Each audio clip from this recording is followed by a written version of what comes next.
안녕하세요. 여러분의 지갑을 지켜드리는 머니만입니다. 한국은행 기준금리 8연속 동결. 앞으로 우리는 어떻게 해야 할까요? 금리 언제 내려가냐고요? 솔직히 말씀드리겠습니다. 당분간 내려가지 않을 수 있습니다. 오히려 올라갈 수도 있습니다. 한국은행 기준금리를 연 2.5%로 8회 연속 동결했습니다.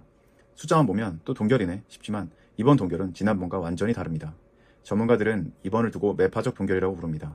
쉬어가는 게 아니라 올릴 준비를 하고 있다는 신호라고 봅니다. 이게 왜 여러분들의 대출이자 집값, 장바구니의 물가, 그리고 투자 계좌까지 직접 건드리는 문제인지 오늘 8가지 핵심 질문으로 완벽하게 정리해드리겠습니다. 첫 번째, 왜 또 동결인가? 이번 동결의 이유는 3가지입니다. 첫째, 물가입니다.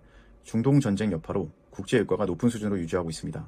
물가 상승 압력이 여전한데 금리를 내리면 기름에 불을 붙는 격입니다. 둘째, 환율입니다.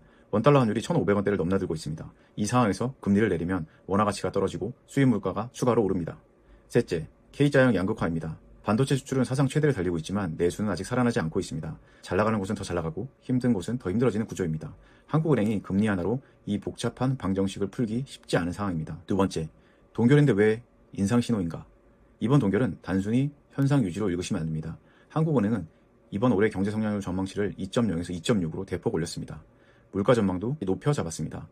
한국은행 위원들 사이에서는 보험 차원에서라도 금리를 올리는 게 맞다는 의견이 공개적으로 나오고 있습니다. 시장 전문가들이 말하는 결론은 하나입니다. 금리 인하 기대감은 사실상 소멸했다. 하반기 혹은 연내에 한 차례 더 인상시킬 수 있다는 시나리오가 이제 메인 시나리오가 되고 있습니다. 세 번째, 세계는 지금 어디로 가고 있나?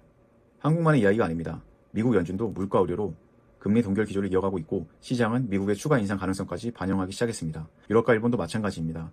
중동 사태로 인한 인플레이션 압력 때문에 금리 인하보다는 긴축 기조를 유지하거나 강화하는 방향으로 가고 있습니다. 전 세계가 동시에 같은 방향을 보고 있습니다. 고금리, 더 오래 간다. 이걸 전제로 삼아야 여러분의 자산 전략도 흔들리지 않습니다. 넷째, 내 삶에 직접 오는 변화. 가장 중요한 파트입니다. 내 월급, 내 대출, 내 장바구니에 구체적으로 어떤 영향이 오는지 보겠습니다. 대출이자 부담이 계속됩니다. 은행들은 이미 가계부채 관리 차원에서 가상금리를 높게 유지하고 있습니다. 대출을 갖고 계신 분들, 이자 부담은 당분간 줄어들기 어렵습니다. 실질 구매력이 떨어집니다. 물가 상승과 고금리가 동시에 치고 들어오면 월급은 그대로인데 실제로 쓸 수 있는 돈은 줄어듭니다. 생활비 부담이 더 팍팍해지는 구조입니다. 부동산 시장도 눌립니다. 수도권 집값이 다시 들썩이고 있는데 한국은행은 가계부채와 부동산 과열을 막기 위해서라도 금리를 쉽게 내리지 않을 겁니다. 내 집 마련 계획이 있으신 분들, 현재 고금리가 생각보다 오래 갈 수 있다는 점 반드시 염두에 두셔야 합니다. 다섯째, 금리 인상기, 투자는 어떻게 해야 하나? 그럼 지금 내 돈은 어떻게 움직여야 할까요? 피해야 할까요? 채권 가격은 금리가 오르면 떨어집니다. 장기 채권 비중을 높이는 건 지금 시기에 맞지 않습니다.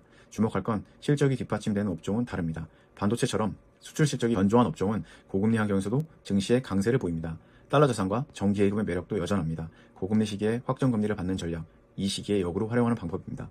주식시장 변동성은 커집니다. 외국인 투자자들이 위험회피 심리로 자금을 빼기 시작하면 시장 변동성이 단기간에 크게 출렁일 수 있습니다. 지금은 공격보다 수비가 먼저입니다. 여섯 번째, 지금 당장 해야 할 것들.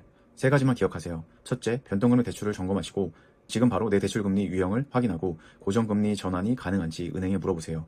인상신호가 본격화되기 전에 가장 유리한 타이밍입니다. 둘째, 고금리 예적금 선점. 시중은행들이 금리를 선제적으로 올리고 있습니다. 파킹 통장보다 확정금리를 주는 정기예금으로 자금을 이동할 타이밍입니다. 셋째, 금리 인하 요구권 활용.